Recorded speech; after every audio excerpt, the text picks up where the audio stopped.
Zardoz. Zardoz. No, Zardoz. They say it so many times. Yeah, but if you say Zardoz, then people might figure out what it means.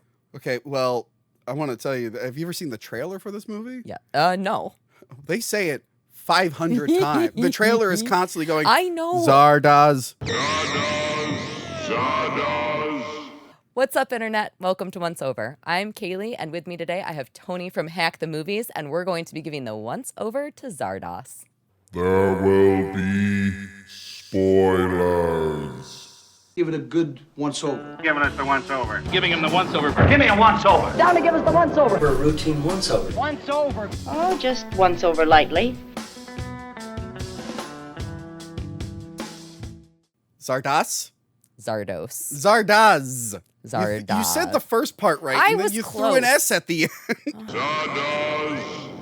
Hello, future Kaylee here. I just want to point out that Tony is wrong. Let's just go ahead and get that out. If you know one of the main spoilers for this movie, you know that it should be pronounced Zardoz. And Tony didn't even pick up on that because he's dumb. Apparently so are the creators of this movie, because they didn't either. Zerd, wizard. Nobody says wizard. Duh. Look, this movie is beyond 1984. It's beyond 2001. Oh, I listened to the radio spots also. Beyond life and death and love. Do you know who narrated the radio spots? Who was that? Rod Serling. Oh, wait, I did know that. Also, I believe this is the same cinematographer as 2001: A Space Odyssey. That's impossible. If I'm remembering right. I believe you, but it feels not right. Yes, it is. All right. That's insanity. Could you imagine being the cinematographer for this movie? And you got the job because of 2001, and then like you're in the theater watching a trailer, and they're like, "This movie's better than 2001." You're like, "Well, what the fuck?" But I did that too. But I did that too. Why are you throwing me under the bus there? Well, I think that they just mean that it was beyond in years. Oh, because okay. obviously this was set in 2293. Yes, very, very far in the future. I would have went a little further, but yes, very far in the future. Originally, it was supposed to be set only 5 years after it was filmed. So it was filmed in 1974. It was supposed to be set in just around 1980. I am glad that they decided not to do that. I am glad that we will never see 2293. But yeah, this is Because of course this is a post-apocalyptic sci-fi film where we have two sorts of worlds. One is filled with the brutals, Yes. and the other is filled with the eternals. yes, And we get to see those two worlds colliding. yes, it's part of like a big plan, and who tells us everything we're about to see is Zardoz himself. I am Arthur Fray, and I am Zardoz. Kaylee, it's played by Niall Buggy, who you might remember as one of the prisoners in Alien 3, right? Eric Buggy in Alien 3. He changed his name? Yeah, not his last name. You know what's funny? I'm glad you had that there, because when I did both Alien 3 reviews, both times with Prison Mike and then Johanna and Joe Lascola, I was just like, and of course we all recognize him as Zardoz, and they're like, no. And I'm like, never mind. Do you know what else he was? What? He was one of the dinner party guests in Hellraiser. Oh, holy shit. Yeah, he had a lot of interesting roles for doing nothing. I gotta call my cousin. We gotta review Hellraiser. Producer Chris and I actually just reviewed Hellraiser, so you will be seeing that soon if you haven't already. Yeah, so he opens up the movie. He sure does. So his name is Arthur, and I think that the Arthur first Frayne. the first thing that we should talk about with him is for sure his drawn-on beard. I'm a little bit disappointed coming over here today. I appreciate you having me in your studio, but you did not draw on a beard, and I don't see a red Speedo under there. Look. I lost enough weight to do the black spandex Wolverine suit. I did not lose enough weight to do the mankini with bandoliers. So what I'm hearing is coming soon. Those are the words that I am hearing. One day for Halloween, if I lose enough weight by Halloween to Great. get into 70s Sean Connery shape, Yes. I will rock it out. Yeah, so this intro, he tells you his name, Yes. what his plan is, Yes. how he's a magician and everything. And that the story is satirical. Yes. And that none of the events have occurred, but they may. But they may, and that even though he is a god, we might also be puppets for a god. Who conjured you out of the clay is God and show business too. So this whole scene was done after the movie was done. Yes. According to the commentary track, John Borman says that the studio wanted him to do a scene to help explain things because audiences were confused. So he said he shot the scene, and in the commentary track, he legit goes, It didn't work because people still found the film difficult to understand. People were still confused. And a big part of that is because Borman has said, I don't know if he said in the commentary track or not, he was on a butt ton of drugs throughout the entire filming of this movie. He left that part out of the commentary track. Oh, yeah. So he has literally said about this movie that it is nonsensical, that it makes no sense whatsoever, that it is confusing, and that there are pointless scenes. Yeah. He admits that this is a weird, wacky 1970s sci-fi film that is somehow beautiful and somehow dumb as fuck. Yeah. I believe he actually wrote a novelization to maybe like flesh things out. I checked to see if it's on Audible. Maybe I can hunt down a physical copy, but I would like to be like, if the foreword is like, okay, so this is what I was trying to do with the movie. It didn't work quite well. Unsuccessful. It is a hodgepodge. I would almost call it like a highbrow porn. Yeah. Like it has intellectualism. Yes. Sort of. It's definitely when the 60s were turning into the 70s, you could Yes. feel. I like that era of sci-fi where they're like, everything is weird. All the sci-fi people were on drugs. I think that my best way to sell this movie to somebody is that it misses the mark on every single level, but it also misses the mark on being bad. And that, I think, is what makes this so incredible. Oh, well, mine would be like, none of the girls are wearing bras. I mean, that's a There are many boobs. sometimes they're just out. Sometimes they peek out a little bit. I think Charlotte Ramplin's tit pops out at one point. Yep, They're not sure does. impressive tits. They're 70s, like, really small tits. But I mean, there's something. Oh, and I guess Sean Connery is He might be in shirtless. this, yeah. He's shirtless most of the movie. Yes. Can we talk about John Borman? Yes, we sure can. Okay, so before this, he did Deliverance. Yes. And then he was supposed to do Lord of the Rings, early 70s Lord of the Rings. That would have been great. I'm glad that was cut for budgetary restrictions. Let's say that. It fell through. Yes. But he was still on top of the world. I mean, Deliverance did really, really well. Yeah. And then he went, fuck it, I'll do my own thing.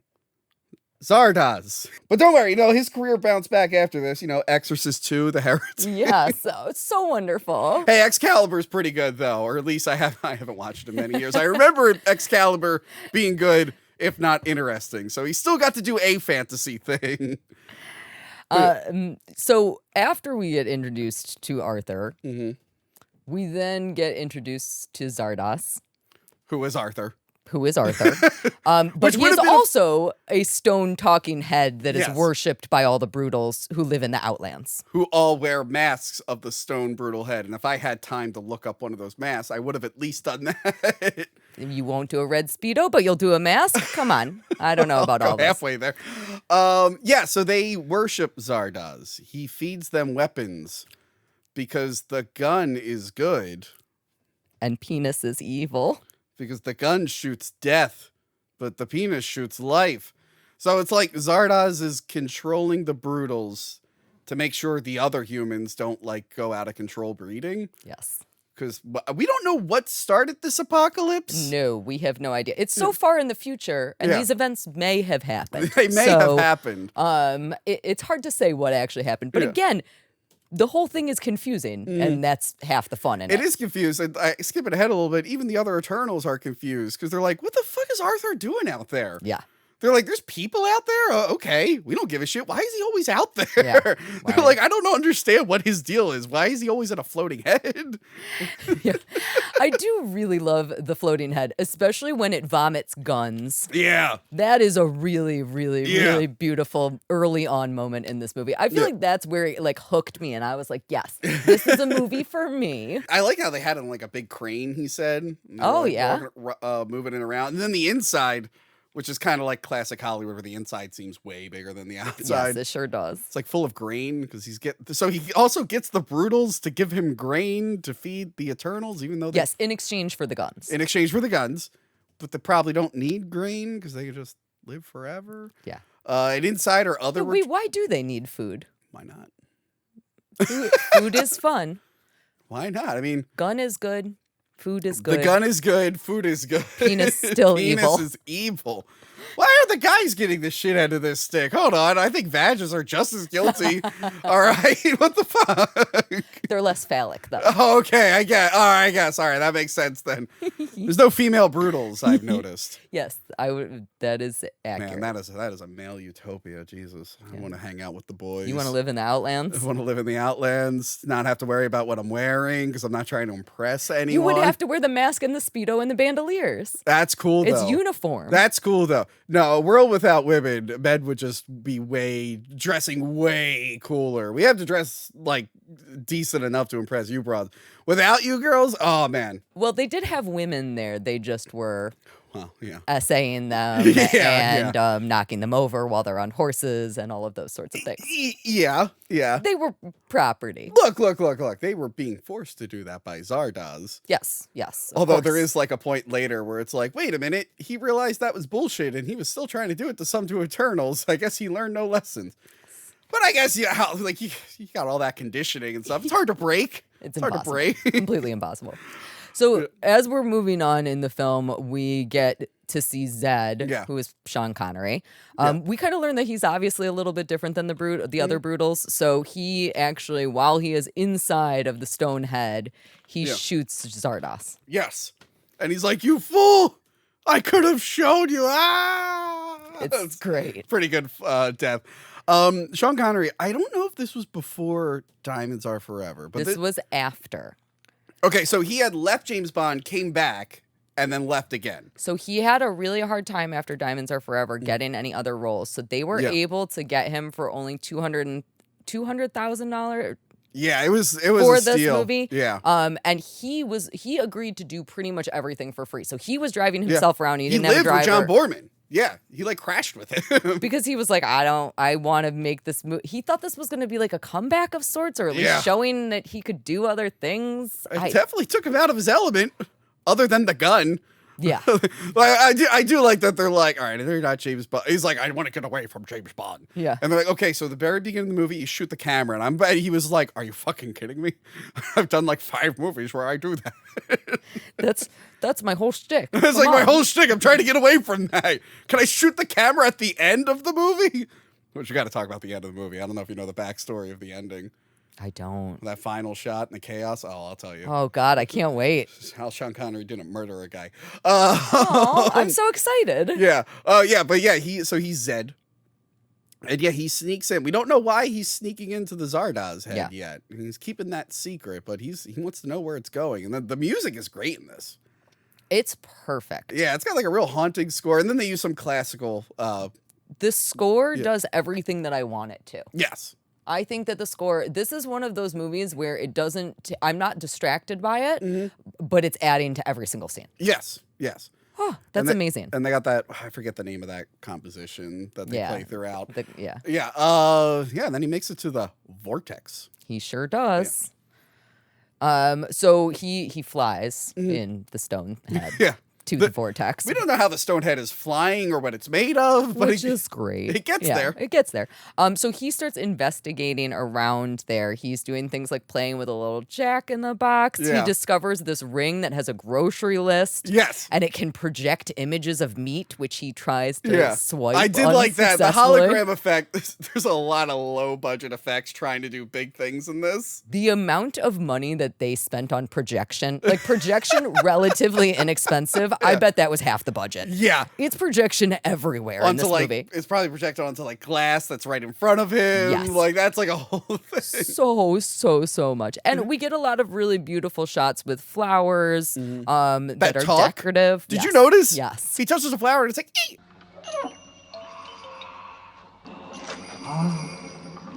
There's a lot of weird, ding sorts of noises also. There's constantly a sound going on. And we get to see women in these headdresses in trees lounging. There's a naked woman on a horse. It is an entirely different universe than what he is used to. And so he tries to shoot somebody. Yeah, but it doesn't work. It doesn't work. They got their psychic powers. Mind control, baby. Yeah, they're varying psychic powers, which are what can they do? Yes. Because they can't just read his mind. No. Kind of, I guess. But like, they can project what he's thinking, but only if he's telling them. It's bizarre. It's bizarre how the mental stuff works. It is very bizarre. So they capture him. The women capture him. And they use both their psychic powers and also technology in order to access his memories in some weird way that we don't fully understand. And he was just laying down the whole time. Yeah, he's enjoying that. He's got his head back. It's very comfortable. My favorite moment, though, so when you die as an Eternal, the Tabernacle just rebuilds you. Yep. Gives you a whole new body. And I like that they're like, oh, Arthur died. And they're like, wait, what? And they look over, there's a baby. Like, oh, yeah, there he is. I guess he did die. Yep. I don't know how their memories get transferred to the new babies or something. It's 2293. We don't know how things work. We don't know how things work. Yeah. I really liked those scenes, though, after they capture him and he's doing the layback. It reminded me a lot of Soylent Green. Which I have not watched in a very long time. Oh, man. So it has, like, the same kind of, like, you're in this, like, you know, in Soylent Green, it's spoilers. It's when he's dying and, you know, he's like seeing the world and he's seeing all these beautiful images. Honestly, Kaylee, you've just spoiled the one thing people don't know about that movie. Everyone knows the big spoiler, that it's people. Well, you just spoiled that. That's the most spoiled thing in the world. It's not. It's probably the second most. More people Luke, know. I am your father. Oh, I mean, just from that movie. Oh, yeah. Yeah. More people know that Soylent Green is people than they know what Soylent Green is supposed to be. Yeah, They're like, I guess it's people. What is it? So we learn while they're accessing his memories that he did a lot of shitty stuff when he was in the Outlands. And again, he's a brutal. He's an exterminator. He is an animal. He shot the director in the head. Yeah, he sure did. That was John Borman. And apparently, like, the wadding from the blank got embedded in his forehead. He's like... He said that he had it in there for like 2 weeks or something like that. Yeah, in the commentary, he's like, yeah, I couldn't get it out. It came out eventually. I'm like, I would have been horrified. Yeah, that is not fun. So during this time, we get introduced to the two main women of the group, which are May and Consuela. Yes. And Consuela very much wants to kill Zed. She is like, no, thank you. The Charlotte Rampling character. Yes. And May wants to study him. Yeah, freckles. Yes. That's a good way to identify them. I would say ear braids and other braids, but you know. And for the younger people watching, Charlotte Rampling is the Reverend Mother in the new Dune movies. They covered her face a lot in the first one because they were probably like, this broad might die between films. And then the second film, they're like, oh, good, she managed to live. We can show her face a little bit more. I thought that was the meanest, funniest thing. I'm like, oh, I see what you were doing there, guys. I know you. They don't want a Dumbledore Harry Potter situation. We're like, oh, fuck, we only got 2 movies out of that guy. So the reason that Consuelo wants to destroy him is so that he can't be used to start a revolution, because it's clear that something is unique about him. Yes. She basically thinks that he's going to disrupt society. They're like an outsider's never made it into the vortex. Yeah, so what the hell is going to happen? And Arthur is clearly up to something, but we can't ask him because he's currently a baby in plastic. One day, Arthur. So May wants to study him because she has a secret plan that she wants to overthrow the government. Yes. And end all of the suffering in humanity. She Yes. has big dreams. Yes. A lot of people, we learned throughout the Eternals, like, they're not really thrilled about life. No. Their parents kind of forced this on them, as we learned toward the end. But, Yes. like, he meets, who's the guy that he becomes friends with? Friend, That's right. His name is Friend. Jesus.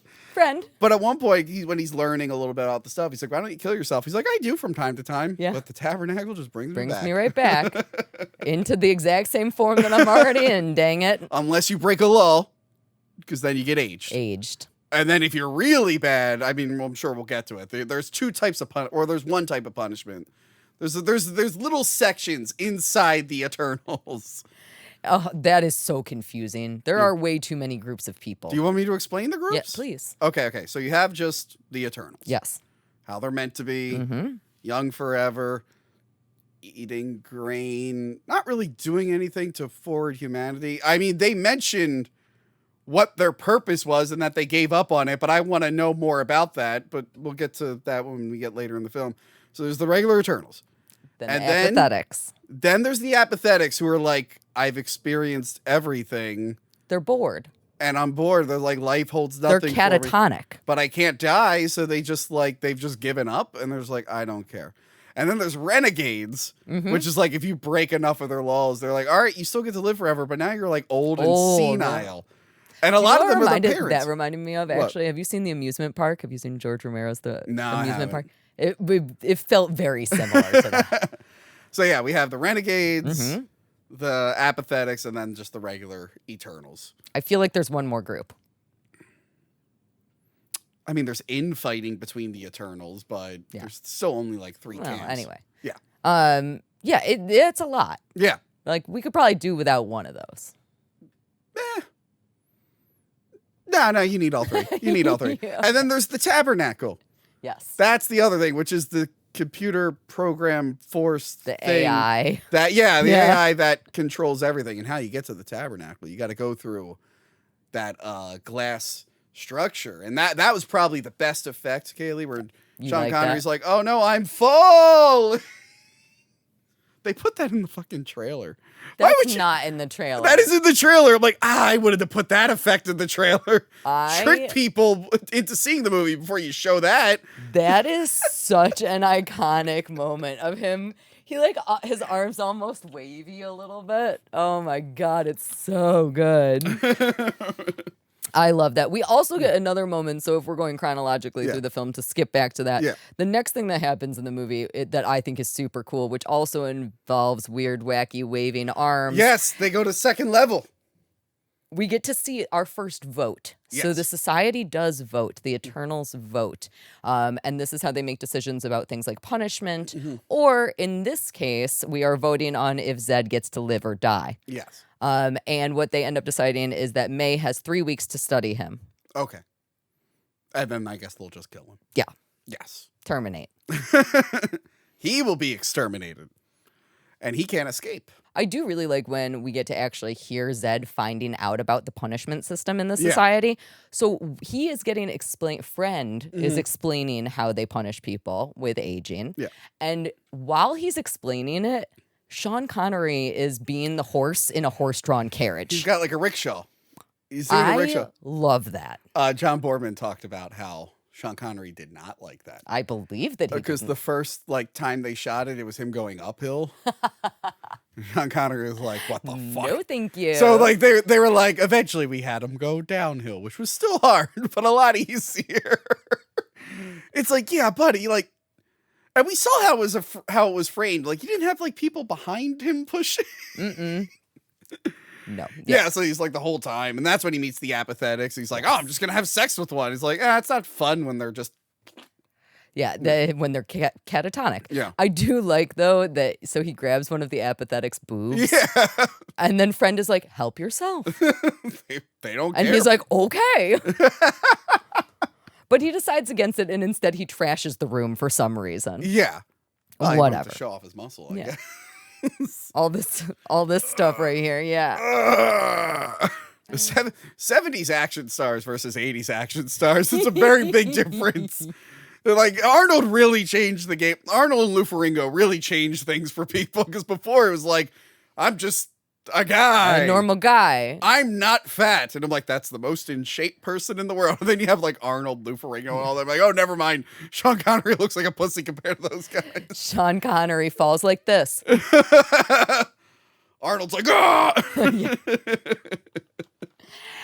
So now we get a little bit more of our sexual stuff, because Consuela starts doing this PowerPoint style presentation explaining how they didn't know how a penis went from being soft to being hard. How do they not know? Well, they don't. So the men are impotent in this society. Right, that's right. Yeah, so the men are impotent, so they don't understand that. So they want to try to find a connection between stimulation and erection.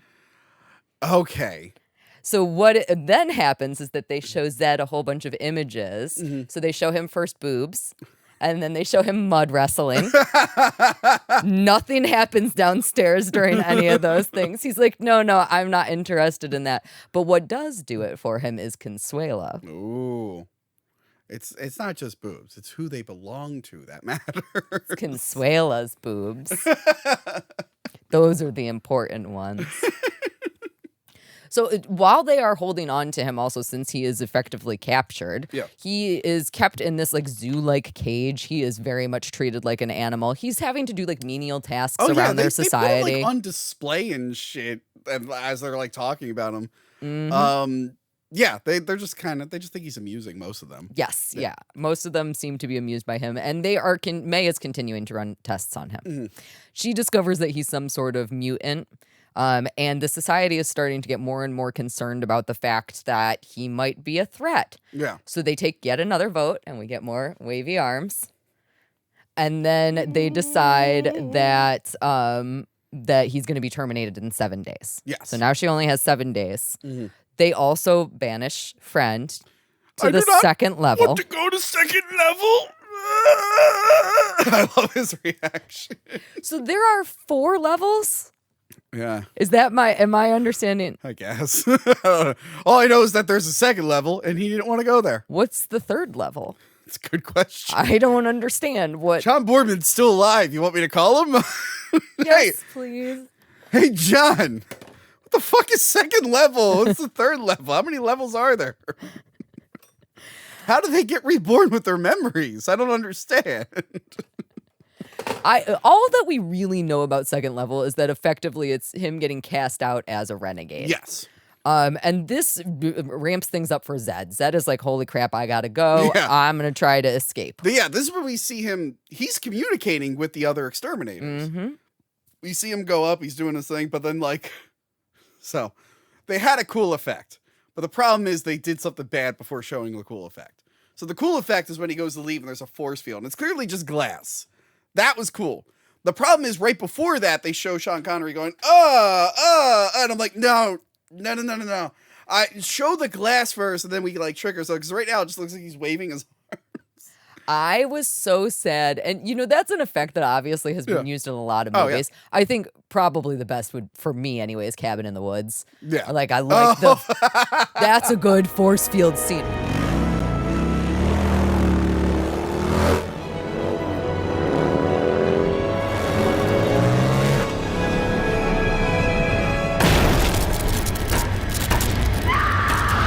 But I was so disappointed. I had forgotten about him pounding on it. And I was like, no, mime it out. Or anything different than what you just did. I wonder if that cinematographer learned from 2001. I dropped something. Because there's a shot in 2001, which I don't know if you brought it up in your review. I didn't watch it. I don't care for Dr. Sleep. No, I'm kidding. I just haven't. You take that back. I'm kidding. I didn't have time to watch it. You don't even know how much Dr. Steve loves Godzilla, do you? No, I don't. Dr. Steve and I are going to be talking about Godzilla -1. Oh. Well, if my Godzilla podcast wasn't kicked off YouTube, I'd have him on. If I ever get it back, I'll call him. Anyway. No, Dr. Steve is mine. We're not having this fight. Fuck you. Anyway. Penis is good if it belongs to Dr. Steve. Guns are bad, penis good. But in 2001, the shot of the pen was on glass. Yes, I did talk about that. He's probably like, John, I got an idea. And he's like, is it more boobs? Like, no, I got a job about the force field. And then John's like, I wrote a force field in the movie. Yeah, you did. It's like a whole scene. We're shooting it right now. Oh, okay. How many drugs was there? Hey, instead of him just going like this, what if we put a glass? And he's like, that's the most amazing idea in the world. Oh my God, it's so stupid. It's so stupid. So we don't know what Zed's plan is, but we're aware that he has a plan. Yes. Yeah. And we know that he's trying to find Friend at this point. That's the only thing that we really know. Yeah. And so because of that, he goes to the group of people who are punished by the artificial aging. Yeah. And it doesn't happen right away because only half his face is old right now. It's just flopping off. That also maybe was not the best idea. Yeah. Why do they age so fast? But then yeah, that was weird. Don't you think that if you were partially aging, you wouldn't partially age this way? You would partially age this way or this way? Shouldn't it be this half of his face? Or just everything ages at once. Yeah, that makes actual sense. Yeah. I'm just saying, if you're going to age, in this, it's not like the TikTok line thing that goes like this. That's literally not how aging works, right? It's so weird. It's so weird. Like, and then the reveal's good. That's why they did it, for the reveal of him being like, I'm young. Oh no, I'm old. Yeah. I will say though, that scene again is particularly creepy. We get to see all of these old people dancing. Yeah. Again, it reminds me a huge amount of the amusement park. Yeah. But also, I was realizing as I was watching this, these are all people who have been punished. Now, and they're the people who started everything. So are these people evil? Like, they all look like nice little old people, and you're like, oh, Grandma, I love you. But, like, are these the worst of the worst? Well, no, they probably... Or did they get punished for things that they shouldn't have been punished for? Well, again, like, most of the people there are the ones who started this civilization. Yeah. So they probably made a bunch of rules, but then after, like, a few hundred years, they got fed up with their own rules, so they started breaking their own rules.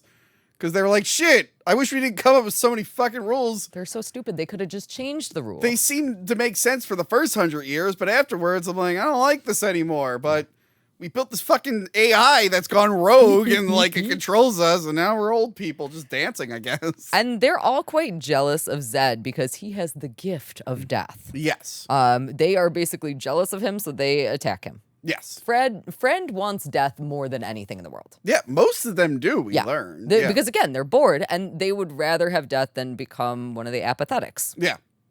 Who are frowned upon. They're like the lepers. Also, they did do a little foreshadowing. When he does, like, try to fool around with that apathetic, she starts to, like, wake up a little bit.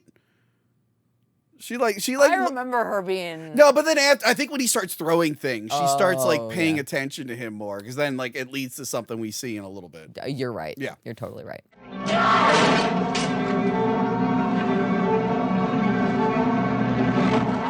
So, basically, people tell Zed, if you want to die, you should be talking with May. So clearly May has some additional information. And so he goes back to see May, and May is in this, like, ghostly sheet thing. And she tells Zed to open his mind. Yes. And this is when he gives his backstory, right? Yes. So she envelops him in this sheet. Yeah. She, like, takes him in. And then this is when we get his memories of killing Brutals. We find out that he was born to hunt and kill, but then he was led to a library. Yes, and there was a floating book on strings, which you can see. Yes. I don't know if they're supposed to be on strings or if they were tricking you into thinking it was floating, but... I think that they were trying to trick you into that it was floating. Oh, well, you see the strings. Oh, very much. Very much. The cinematographer of 2001 was probably like, oh, fuck, I should have lit that differently. Yeah, so he finds the book about letters, and he teaches himself how to read. Although, like, all, like, the pictures are things that probably don't exist in his apocalypse, so how would he...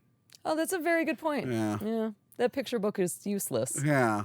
But it helped him to learn how to read because he eventually is led to the book, The Wizard of Oz. And he has, like, a crisis about it. Like, he doesn't want to believe it. And he's like, wait a minute. W-I-O... Zardoz! The Wizard of Oz. Zardoz. And John Borman thinks this is, like, the great... He's like, here it is. He's covered. He finally learned it. It's like, yeah, we know, John. It's kind of stupid, to be honest. Yeah, we got there. But this is his epiphany moment because he realizes that Zardoz has betrayed them, betrayed all the people in the Outlands. They were supposed to be hunters, not farmers, but he made them harvest. They were supposed to cultivate, not kill. Or Zardoz wants them to cultivate, not kill. Yeah. And this is like a huge epiphany moment because he realizes that Arthur is a manipulator. Yeah.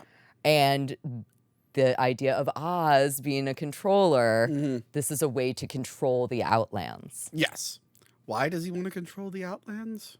I guess to make sure they don't ever create their own technology that can counter the Eternals. That's what I'm thinking. He likes grain. He also likes grain. I think he just likes grain. I guess that's one thing. If one group of humans are able to make a technology, what's to stop another group of humans? But, like, what's happening on the rest of the world? Are there eternal camps on other parts of the world? Like, we don't know this. I feel like is just Europe, sci-fi, right? And that's how it happens, baby.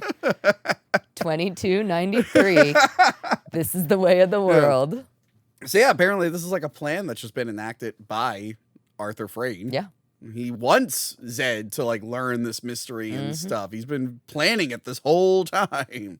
Woo. Ooh, why? Who knows? So May is very curious about what his motives are at this point. So she asks him, are you searching for truth or are you searching for revenge?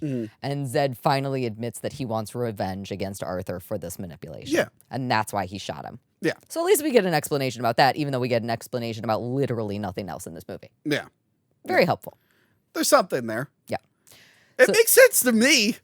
Not everything makes sense. The story makes sense to me. The story overall makes sense. How the sci-fi stuff works and some of the technology, that's where it gets a little confusing. But the story and character motivations all work for me. I think they really should have fleshed out their sci-fi a little bit more. Just a little.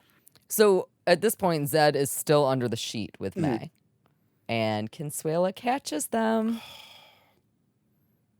And she accuses May of bestiality. It's pretty funny. Which is hilarious. So the men are impotent. Yeah. So he's Are the women able to, like, get wet? Or are they also kind of fucked, too? You know, I don't know that I've ever heard a man care about a woman getting wet before. I'm very proud of you. Look, I'm just saying, like, you can give a guy a boner, but it's going to be a bad time if the women are also kind of fucked, too. I'm just saying. This is a deeper discussion than I think we have time to get into right now. I'm just saying, they're so focused blaming men, as women often do. They don't want to look at the problems with themselves. Listen, their boobs are out all the time. They're trying. They're like, guys, we fixed the boner situation. I'm like, okay, let's go learn how to do sex. Like, oh, yeah, you guys are in bed for a bad time. Yeah. Have fun. So during this whole time, this scene was a little bit confusing for me, so maybe you can explain it a little bit. Zed goes blind, I think, with rage. Yes. And then he is trying to mind control Consuela. Yeah, I get a little lost in the weeds in this one. Yeah. Okay. So then he becomes trapped in like this bubble thing. Where he's getting hunted by the Eternals. Yes. And there's a whole bunch of plants inside the bubble, and everybody's attacking him from outside of the bubble. And then there's some popcorn pops. Did you hear those? I those heard were those. some other I did interesting hear those, noises. actually. And then he busts through the bubble. Because he's so strong. He's so strong. They didn't think that he could do it, but he did it. They were like, no one ever thought to do that before. Yeah. We usually throw people in there and they just cry about second level. He actually punched the fucking thing. He got out. Because he's trying to get to Vortex 4. Yeah. But everybody's still trying to hunt him. Yes. He's got to figure out the way to shut down the Vortex's defenses so his boys can come in.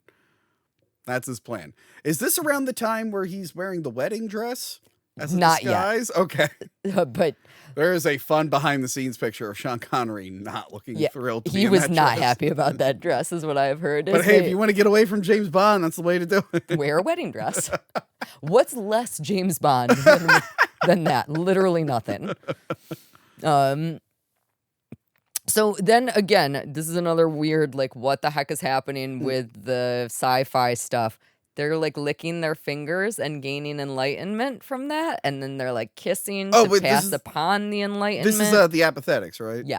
Yeah, his like sweat opens up their minds, and they're like, "Wait a minute, I have urges and the feelings that I haven't had in a long time or never had before." So maybe that now they can get wet. Maybe they can now. I like the little ding every time that one of them became enlightened. It was helpful for me as an audience member so that I knew what was happening.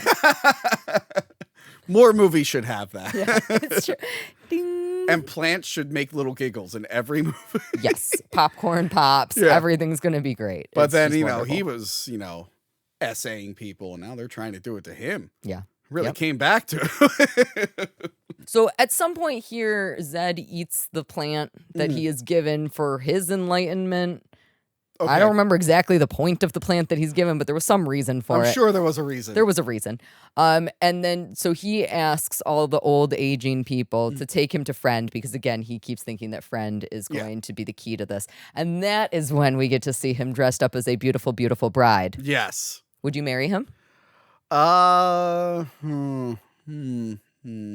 not. Oh, I'm sorry. He has the only working penis in the world. Are you sure you wouldn't marry him? him? If I was a character in the movie? Perhaps well, no, in the real world too. The other brutals have penises. There's other humans who have working penises. They're just not in your weird hippie society. Once you're out of there, you probably have a good time. Cut to shot of women being abducted in the fucking outlands, having a great time. The beautiful. Everybody loved it. That's what I heard. And of course, the rest of the Eternals are still trying to hunt and terminate him. So the guy in the bed, when okay. he finally makes it to the Renegades, Yes. they show him like the original, like the elders who started the whole thing. And then we get that flashback to like when they're all teenagers and one of them is John Borman's daughter, apparently. Oh. And they're like, we're going to do this and live forever. And you guys don't need kids, I guess. And then they show them put like the diamonds in their head. Mm-hmm. But like if you die, do you get reborn with another diamond? Do they keep putting diamonds in your head? Do they run out of diamonds? It's very confusing. See, the sci-fi stuff really needed to be thought out a little bit more. Just a little bit more. Less drugs, more sci-fi. Exactly. More story. But yeah, so the original guy is the one who tells them, like, yeah, you need to destroy the Tabernacle. Yes. Like that will lift everything that's happening and free everyone, I guess. Yay. Yay. We can finally die. They're like, please do this. I want to die. I want to die. So Zed is trying to get May on his side, and so he gives her a gun, and they are trying to do this destruction of the Tabernacle. And then we get another trippy projection sequence. Okay. Because of course we do. This is where it's like the weird sex scene sort of thing. And we learn everything. And there's singing and there's art and there's math. Yes. And we learn the origin of the vortex. Yes. And it's a place of learning it with immortality and everything is great. And it's the search of perfection. Yes. They don't really look perfect, to be honest. No. They look all just kind of plain, to be honest. Yep. So Zed tries to shoot, but the Tabernacle is indestructible. Yes. Is basically what happens here. And so we have this crystal now. Yeah. The crystal and the ring. This is when Arthur comes back, right? Yes. Arthur's the one that gives him the crystal. Yes. And yeah, this crystal will give you access to the Tabernacle's, I don't know, mainframe.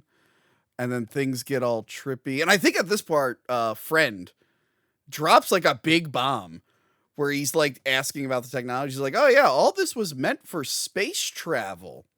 Did you go? Yes. Another dead end.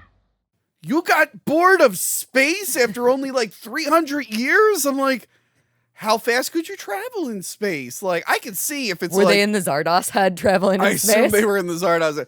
I could see if like you don't have light speed, then yeah, space travel's probably going to be a bad Pretty time. boring, yeah. But like if you could, I'm like, how do you get bored of space? There's so many things to experience out there. Unless maybe they're like, wow, another planet of rocks. Oh, another planet of gas. Like, I guess after like 5 of those, you're like, okay, we're going home. We're going home. But I'm like, I would have left that part out because I would have been like, wait, you opened up a lot of possibilities and now I'm really mad. We do have to go back to this Arthur scene for 2 things. Okay. The first one is I want to talk about his beard again. Yes. Do you think that it was supposed to look like it was drawn on, or do you think that it was supposed to look like it was a real beard? No, I think it was supposed to look like it was drawn on. It's so stupid. Yeah, it is. I really hate it. But he's a wizard magician. He is a magician, and he does a lot of magic in this scene. And do you know the other thing that he does in this scene? What does he do? Well, if you had paid attention when we were reviewing It Follows, then you might notice a similarity between this movie and that movie. And that similarity also exists in Apocalypse Now. Okay. And Popcorn. Okay. What's the similarity? He recites my favorite poem of all time, The Love Song of J. Alfred Prufrock by T.S. Eliot. Come from the dead. Do you know the next line? It's T.S. Eliot. Well, look, women talk about poetry, and I'm like, that's nice. Okay. That's the best. No, I got so angry that I stopped being able to talk. Is what just happened. You know what I want? You know what poetry I want to hear? Whatever poetry Sean Connery was writing when he lived with John Borman. Apparently, he was writing poetry. I really want to know what that was like. It probably was not as epic. What if it was even more epic? I want to read it now, also. keep talking. I'm gonna Google Sean Connery poetry to see if any of it exists. Well, my favorite part of that is that we get, for the most part, Arthur is reciting this poem, but Zed does recite the line, "I shall tell you all." And that poem is a lot about enlightenment, and it's a very interesting poem. And so I thought it was a really beautiful inclusion into this film. I can't find any poetry. I have him reading Ithaca, which is apparently a poem, but none of Sean Connery's own poetry. Lame. I guess it wasn't good enough to publish. I don't know. All right, what happens now? And then this is when he goes into the Tabernacle proper, right? Yes. And the Hall of Mirrors. And he shoot. This is the part in the comments. Ooh. This is the part in the commentary track where John Borman says, But it could certainly be a little shorter. So you can fast forward this bit if you want to. So long. yes. And then there's weird stuff in there. Like he sees May and she's like, the Tabernacle's everlasting. But then he has to destroy it. So he's made it inside by looking at the crystal. Now he's shooting mirrors. And the one mirror is him in his exterminator outfit. Yeah. This is the half face. Yeah. And then he shoots himself. Accidentally? I guess. And then as this is happening, Charlotte Rampling and all the rest are like storming in and breaking all the slow-mo statue yes, shots. Yes. But yeah, so that's all happening, and then the Tabernacle's dead? Yeah. And then I know the Zardoz head falls at some point. Yeah. And now they can die. And the vortex shield is down. Arthur Frayne has taken a lot of credit for it. And that is funny when he's all like, I put the idea in your head and I genetically engineered you over years. That was me. That was me. And then he was like, when I was on the Tabernacle, I met the force that gave you the idea to do it. He's like, so he's just like, oh, maybe it wasn't my idea. Whatever. And then Friend's like, what a thing. Let's go die now. Yeah, he takes credit for literally everything. Yes. I think he does refer to Friend as his accomplice at one point. Okay, yeah, so they were That kind of is- in it together. Yeah, that's But- like his little head nod. But then also maybe the Tabernacle wanted it to happen. Just maybe. Maybe the Tabernacle wanted to be destroyed and didn't know how to do it, so I had to like come up with different reasons. He's literally like, I took you to the book, and then I took you inside of the head, and that's Yeah. how you got inside the floating stone head. And like, Yeah. fuck you, dude. Shut up. I meant to do it. Yes, it was intentional. So Zed is sort of seen as a liberator, though, Yes. even though, Arthur's taking all the credit here. Yeah. And he is asked to shoot a woman because now the Eternals are so happy Yeah. that they are going to be able to die. Oh, and they can have sex now. Yeah. Oh, wonderful. So they're like, let's have sex, and we only need to do it just the one time. Which I agree, overrated. And then he just shoot up. Sounds great. Let's do it. That's all you need. You just need to have sex one time. Well- and call it a day. If it's bad enough, you might only. That's the funny thing. The first time, it's usually not that good. Like, guys, might want to do this a couple times before you get shot by I'm so disappointed. Just end it now. Oh, that is the thing. Like, oh, it wasn't as good as I thought. Shoot me, Stonehead Man. Shoot me, Stonehead Man. Like, what the fuck are these people Jesus talking? fucking Christ. Yeah, those guys come rolling in. They're like, hey, fuck you, hippies. They're expecting a fight. And meanwhile, the Eternals are like, kill me next. Yeah. And they're like, Yay! okay. At that point, I'd be like, hey, guys, we could probably conserve the bullets. Does anyone have a hammer? Yeah. It's fine. Don't even waste it. Yeah. They love their guns, though. Yeah. So during all of this, Zed and Consuela escape because obviously there's a love story now, and Consuela is with Baby. And some of the apathetics go with them. Yes, that is also So he's true. not joining his boys. They're calling him. They're like, Zed, we killed all of them. Look. They're like yelling his name, and he's like, "Oh no, they're gonna kill my new girl. We got to get out of here." That yelling was really aggressive. Zed, Zed. Zed.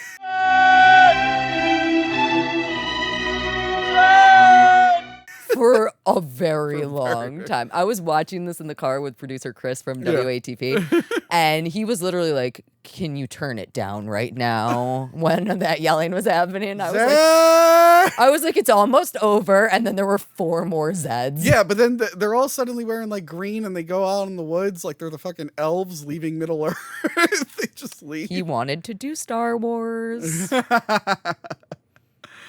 It is, you know, it's funny. I feel like a lot of people's introduction to like weird, trippy sci-fi is Star Wars with the Force. And it was like, you go back and watch a lot of these 60s, 70s films, like, no, that was when they toned it down significantly. Because before that, you get Zardoz and other weird shit. This really is a marker. Yeah. In again being like a hodgepodge of what the fuck. Like, I literally, you don't even need to get beyond. Yeah. There is a stone head controlling people, vomiting guns. Yeah. That floats. Done. Like, Done. That's weird enough. And then even weirder things happen. Yeah. But then we're at the end of the film. We are at the end of the film. So the end of the film, we get to see Consuela has her baby. Yes. And then it's a boy, it turns out, in case you were wondering. Yeah. And then we do the rapid aging shot of them where once the boy becomes an adult, he leaves. They do the hand holding. We get the cave hands on the walls. Which is like one of the earliest, like... Caveman. Caveman thing. It was like a handprint on a wall. Yep. And then they age until they turn into skeletons. Do you know the behind the scenes for this? So I know that they had to film it 3 times. Yep, that was it. I don't know why they had to film it 3 times. So tell me why. So what happened? They filmed it once. Something got damaged in the film. Okay. So they were like, let's do it again. Not thrilled about it because that's a lot of makeup. So they shoot it again. And someone had the film and accidentally exposed it before it got developed. Yeah. That's awful.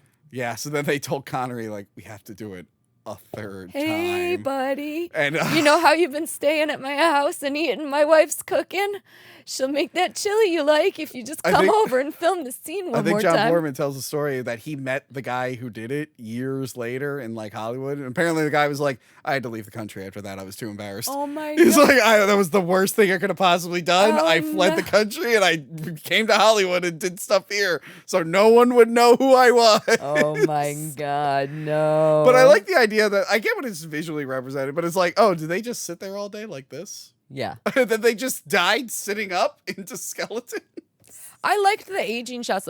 I am very picky about aging makeup in movies, and I thought that was well done. Yeah, it was not bad. I think that I could say different things about the aging renegades, but I think that the end shots, I'm glad that they did it a third time. Skeletons were pretty funny. They really perfected it.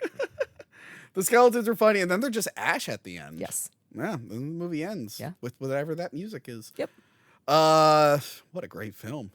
I love it. I love it too. Again, the story works for me. It's just the little details don't really add up. Well, one of the things that I think is challenging and that I will dock it for is that when you are doing a sci-fi film, you have to make things make sense because otherwise people can't follow it. And there are so many things that happen in this movie.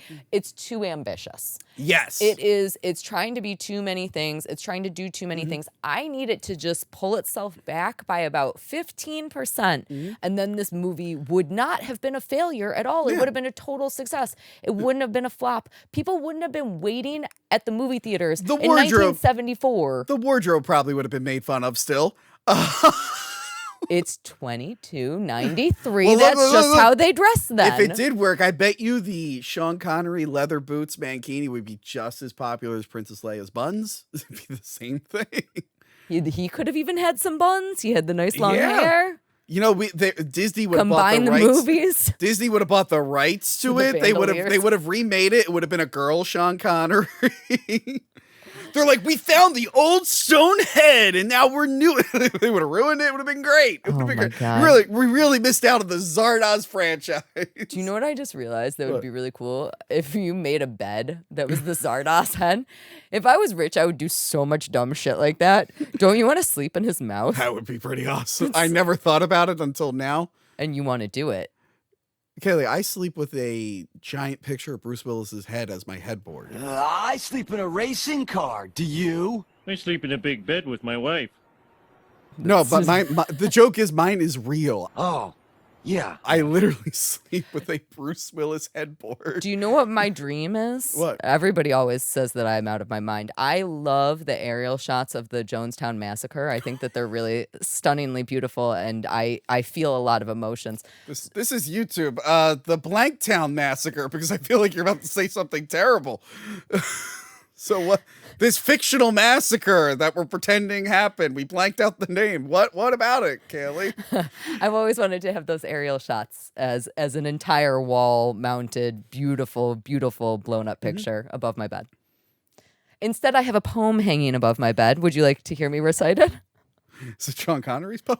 No. It is a poem that has been hanging above my bed since I was a baby. My Okay. parents hung it there. And it is This Be the Verse by Philip Larkin. Okay. And it goes, they fuck you up, your mom and dad. They may not mean to, but they do. They fill you with the thoughts they had and add some extra just for you. But they were fucked up in their turn by fools in old-style hats and coats, who half the time were soppy stern and half at one another throats. Man, hand on misery to man, it threatens like a it's still coastal going. shelf. Get out as early as you can and don't have any kids yourself. And I didn't. It worked. What a great lesson. You can take all of that out. No, leave that in. No, we're leaving that in. So your parents put that above your bed? Yeah, they loved me. Okay. And they fucked me up real good. They did, didn't they?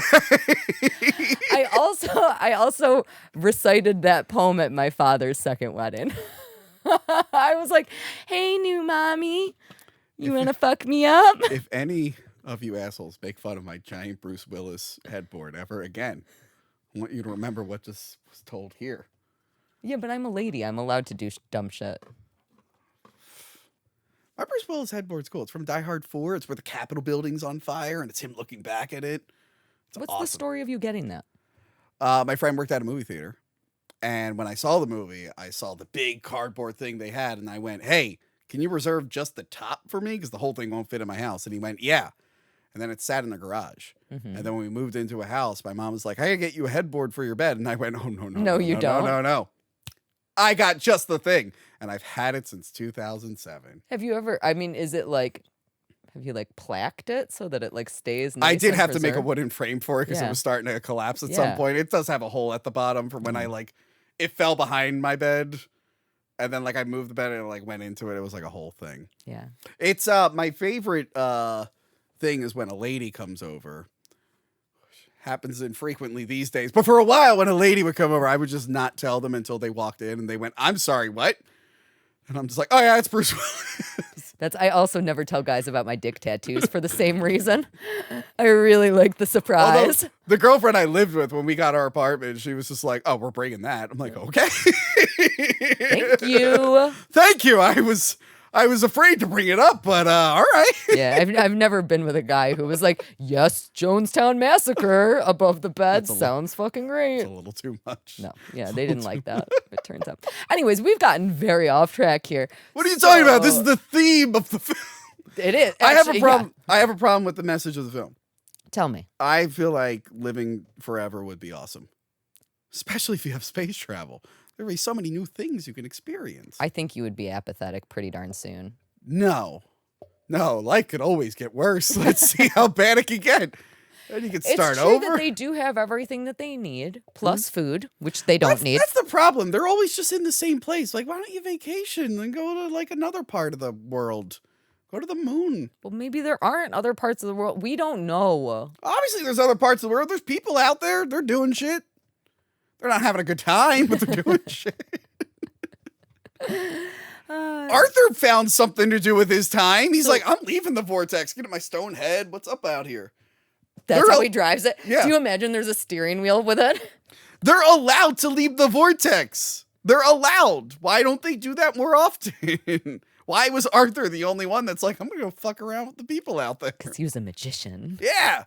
Arthur had it right. So what other problems do you have? Do you have any other problems with the movie other than that? No, it's flawless. Yeah. I do think that this movie is really, truly incredible. I saw it for the first time in 35 millimeter at a local theater in Rochester, and it blew my mind. I had no idea what I was going into. The only thing I knew about it when I saw it the first time was the infamous image of Sean Connery with the bandoliers. Most people think he is Zardoz. They think that's his name. Exactly, yes. And that was my only experience with this entire thing. And then I watched the movie, and I was like, what the fuck? Yeah. I liked it right away. And like I saw it like in my early 20s where some of the more artsy, like weirdy stuff I wasn't super into yet, but this one like struck a chord with me. I'm like, now I get how this almost worked. I kind of like this. I think that you described it well. What did you say? Something like successful failure? Yes. My favorite thing is overly ambitious failures. Yes. And that is what this is. Yes. Like one of the biggest reviews on my channel is the Kenneth Branagh Frankenstein. Yes. Where Dracula did so well with Francis Ford Coppola, and Kenneth Branagh is like, I'll go even bigger. And it's like, oh no, you overshot. You went too big, buddy. Back up. Reel in. And then the other one I always talk about is the 2019 Cats. Yes. I can't stop watching it. I'm like, how did it get here? I would argue that this movie is far better than either of those movies. By like a lot. By many, many points. By many, many, many thumbs up.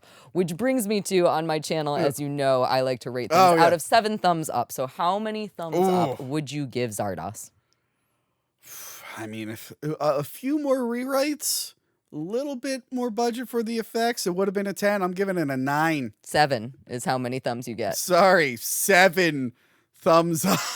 I forgot. I literally just explained it. I just reviewed with Mint Salad. She does out of 10, but then she fucks it up and says, I give it a solid 9.7. I'm like, that's not a solid. But anyway, so yeah, 6. 6 thumbs up. Cool. 6 thumbs up. I like it. Yes. I might even give you 9 if you wanted to go above the scale, but I don't think that you did. I was like a mutant with more thumbs. You have 7 thumbs right now, so I mean, I think you can have 9, but whatever. No, that'd be weird. Yeah, it's crossing the line. It's crossing the line. I think that I would also give this a 6 thumbs up. This is a good, solid movie. Every time that I watch it, I have a freaking blast. I love recommending it to other people. I am very happy that both you and I now own it on DVD. Yes. Because don't leave this here. This is yours. Mine's upstairs. That is mine. Mine is upstairs in the DVD player. I'm watching it on repeat. Also, thank you, Baloney Factory, for my copy of this. I'm very excited about owning it. Thank you, whoever's grandfather died and left it at the thrift store. Thank you so much. I really appreciate you. But yeah, I would absolutely give this a 6. So I think this is a solid movie. It's a great, great, goofy sci-fi movie that is just completely wackadoo and wonderful. And I love all of those things about it. It's my favorite thing. It's so good. And I'm really thankful that you pushed so hard for us to be talking about this. This was really all your idea. Yes. There are certain episodes I know that will just die on my channel. And then I saw you doing like 2001 and stuff. I'm like, yeah, this feels like a good one for Once Over with Kaylee. I'll get in there.